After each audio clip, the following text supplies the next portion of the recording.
Shalom, shalom. Grace to you all in the name of our Lord Jesus Christ, wherever you are. It's a blessed day, it's a blessing that God has also given us. Yet another day. We are grateful unto Him, and as we have been discussing, it's important to acknowledge that He is. It is now, He is in the moment to come, He is in the future, He is in the past, He is, has never been, He was, He is. Alright, we can use that language for the sake of understanding, at times because of the way for the sake of communication, but the truth is, He's never been in the past. God is always present, ever present, and that's the meaning of eternity. Eternity means the present continuous that has never been past or even future. All right, so that's important. All right, now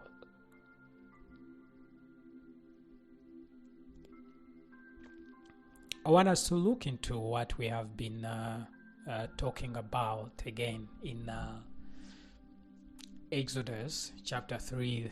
Moses is trying to know God, and he's asking God who God is, who the name of God, but also is struggling to know himself as well. So we are dealing with how to know yourself, and we were saying that we begin by knowing God, acknowledging God, and after acknowledging God, then we'll be able to know ourselves. And you see it in this text, because in verse 16, that is Exodus chapter 3 verse 16, it says, go and gather the elders of Israel together and say to them, the Lord, the God of your fathers, the God of Abraham, Isaac, and Jacob, has appeared to me, saying, I am indeed concerned about you and what has been done to you in Egypt. So one of the things that this man Moses had to tell the children of Israel was, first of all, to let them know that God has always been concerned.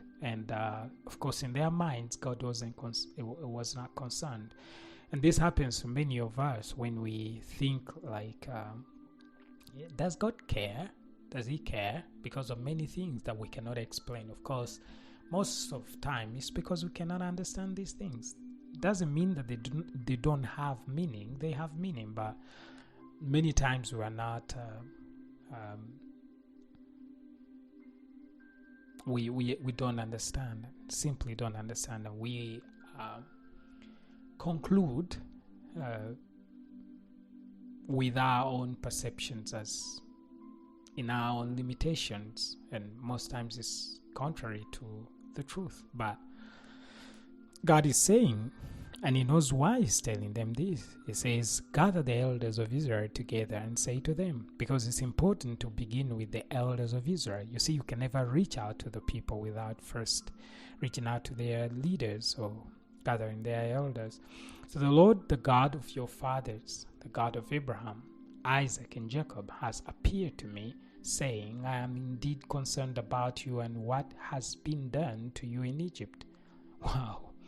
So this is also therapeutic, all right? Because these people were in a state of despair and also doubt. They were down as far as their souls are concerned. They were beaten down, crushed. So they needed hope first before He reached out to the mass congregation of Israel. He had to first reach out to their leaders. And God of Abraham, Isaac, and Jacob has appeared to me, saying, I am indeed concerned about you and what has been done to you in Egypt. So I said, I will bring you up out of oppression of Egypt and lead and land of the Canaanite, the Hittite, the Amorite, the Perizzite, the Hivite, and the Jebusite, to a land flowing with milk and honey. Then they will pay attention to what you say, and you, with the elders of Israel, will come to the king of Egypt, and you will say to him, the Lord, the God of the Hebrews, has met with us. So now please let us go a 3 days journey into the wilderness, so that we may sacrifice to the Lord our God. But I know that the king of Egypt will not permit you to go except under compulsion. So I will reach out with my hand and strike Egypt with all my miracles, which I shall do in the midst of it. And after that he will let you go. I will grant these people favor in the sight of the Egyptians. And it shall be that when you go, you will not go empty-handed. But every woman shall ask her neighbor and the woman who lives in her house for articles of silver and articles of gold and clothing, and you will put them on you, on your sons and daughters, so you will plunder the Egyptians. So this is God speaking to him and encouraging him, empowering him, telling him how he's going to do it. He's going to go with him and telling him what he should do in detail. And he said he will reach out with his hand because he understands that this man will resist, will not understand, will refuse to let the children of Israel go. So God is actually saying, imagine you are there and God is speaking to you all these things. It's to show you that indeed he's ready to save these people, and the time has come that happens. All right, and we are in chapter 3. All right, there's something very, very interesting now we find in chapter 4, because reading this, I thought it was enough for Moses to catch the spirit with which God spoke, and to catch all that he needed to catch, or understand what he needed to understand. And surprisingly, this was not the case. So what we see here in chapter 4, verse 1, it says, Then Moses said, what if they will not believe me or listen to what I say? Is he still doubting? He's not supposed to doubt. But the issue is not actually doubting about God. You see, many times the doubt is not because we are doubting.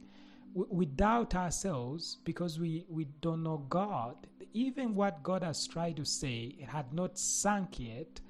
It was not clear yet in his heart, or he had not proven that it is true. I mean, you can on one side understand 440 years of in Jethro's place, that is Midian, and plus 40 years in Egypt. So the man, of course, you cannot just quickly, as a twinkling of an eye, change your mind and switch on onto something new. The truth is, the man had to also digest what he had heard from God. Now in chapter 4, the Bible says, Then Moses said, what if they will not believe me or listen to what I say? For they may say, imagine, the man is into what if they say. He's not even sure, but you can imagine in his text, in his speech, he's communicating doubt. All right? It might be a concern, but with all the words that I'd received from God, the man is still doubting. But you see, God is just awesome. God is awesome. All right? What if they will not believe me or listen to what I say? For they may say, now he's assuming what they may say. They haven't said it.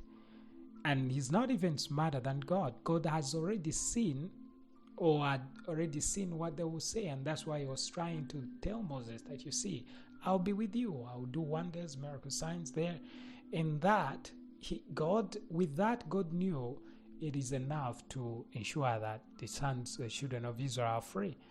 But you see, again, this man is doubting. For they may say, the Lord has not appeared to you. The Lord said to him, what is that in your hand?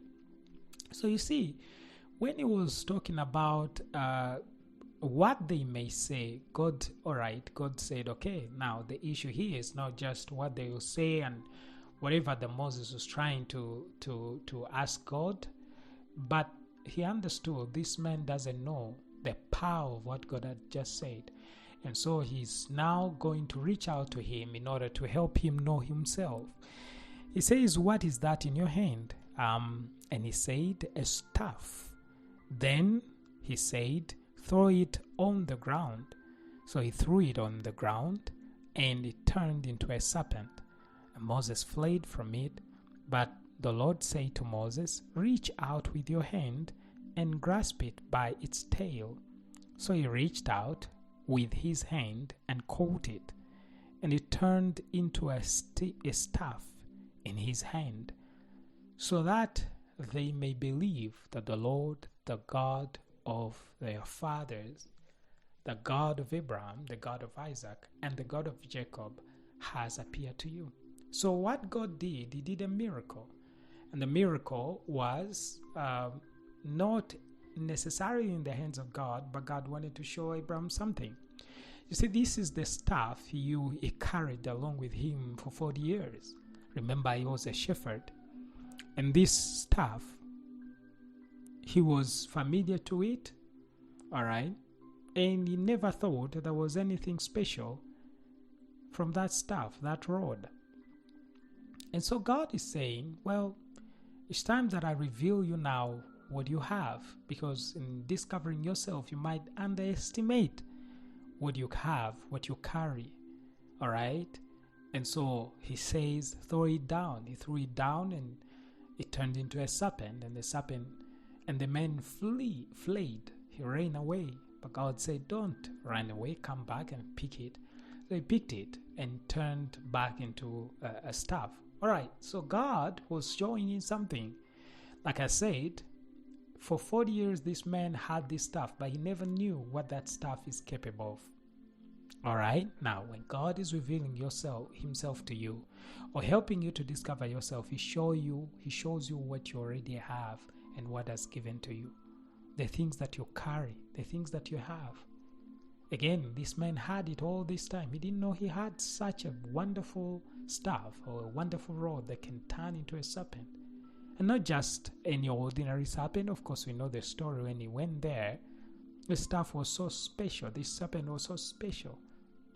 It was to deal with all the arrogance of Egypt, to deal with all the witchcraft of Egypt. It was to demonstrate that God's power was above all other powers that was known previously. And especially here, it's dealing with the Jews. It will help the Jews, but it will also help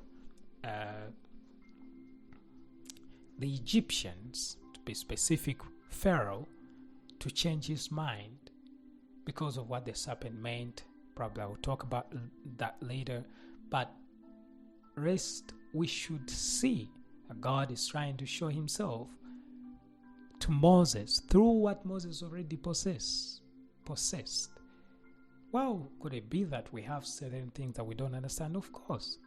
In the knowledge of who we are, we discover what we have, and we discover that those things are not ordinary as we thought. Shalom, shalom.